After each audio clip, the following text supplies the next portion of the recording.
நாம இந்த வீடியோல பார்க்க போறது சக்திமிக்க பெருமாள் கோயிலான கதிர் பெருமாள் கோயில் பற்றி தான். இந்த கோயில் எங்கு உள்ளது, இதன் வரலாறு சிறப்பு என்ன, இக்கோயில் போறதுனால நமக்கு என்ன பயன்னு பார்க்க போறோம். வணக்கம், காஸ்மிக் லைவ் சேனலுக்காக சதீஷ். இந்த கதிர் பெருமாள் கோவில் ஈரோடு மாவட்டம் சத்தியமங்கலம் பக்கத்துல தொப்பம்பாளையத்துல இருக்கு. புளியம்பட்டி டு பவானி சாகர் போற வழியில புளியம்பட்டி பஸ் ஸ்டாண்ட்ல இருந்து 10 கிலோமீட்டர் தொலைவிலையும், சத்தியமங்கலத்துல இருந்து 17 கிலோமீட்டர் தொலைவிலையும், அன்னூர்ல இருந்து 25 கிலோமீட்டர் தொலைவிலையும், கோயம்புத்தூர்ல இருந்து 57 கிலோமீட்டர் தொலைவிலையும், திருப்பூர்ல இருந்து 44 கிலோமீட்டர் தொலைவிலையும் இருக்கு. இந்த கோவில் கட்டி 30 வருடங்கள் ஆகிறது என்று சொல்லப்படுகிறது. இந்த கோவில் உள்ள வந்த உடனே 20 இருந்து 30 அடி உயரமுள்ள மிக பிரம்மாண்டமான கருட ஆழ்வார் சிலை பார்க்க முடியும். இதற்கு எதிரிலேயே மிகப்பெரிய ஆஞ்சநேயர் சிலை இருக்கும். இந்த இரண்டுக்கும் சென்றுல விநாயகர் கோவில் இருக்கும். இந்த விநாயகரை வணங்கிவிட்டு உள் சென்றால் கோவிலில் விஸ்வ மகரிஷி கோத்திரம் அப்புகுல வம்சம் தயாதிகளுக்கு பத்தியப்பட்டதுன்னு ஒரு போர்டு இருக்கும். இந்த கோவில் வரலாறு பார்க்கும்போது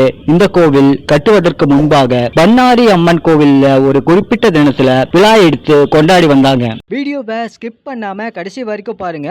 வீடியோவை சப்ஸ்கிரைப் பண்ணாதவங்க சப்ஸ்கிரைப் பண்ணி பெல் பட்டனை கிளிக் பண்ணி ஆல் கொடுத்துடுங்க. அப்பதான் என்னுடைய வீடியோவோட நோட்டிபிகேஷன் உங்க எல்லாருக்கும் வரும். இதற்கு பிறகு இவர்கள் தனியாக கோயில் கட்டும் எண்ணம் வரவே இதற்காக ஜோதிடம் பார்க்கும் பொழுது இந்த இடத்தில் கோயில் கட்டுவது என சொல்லி முடிவு செய்து கோயில் கட்டப்பட்டதுதான் இப்ப இங்க பாக்குற கதிர் பெருமாள் கோயில். பண்ணாரி கோயிலுக்கு போறவங்க மறக்காம இந்த பெருமாள் கோயிலை தரிசனம் செய்து போவது சிறப்பு. இந்த கோயில் மிகுந்த அமைதியான இடத்துல இருக்கிறதுனால மன அமைதியையும் நமது வாழ்வில் ஏற்படும் பிரச்சனைகள் அனைத்திற்கும் நல்ல தீர்வும் கிடைக்கும் என நம்பப்படுகிறது. மேலும் தொழில், திருமணம், குழந்தை போன்றவற்றிற்கு இங்கு வேண்டுதல் வைத்தால் நடக்கும் என நம்பப்படுகிறது.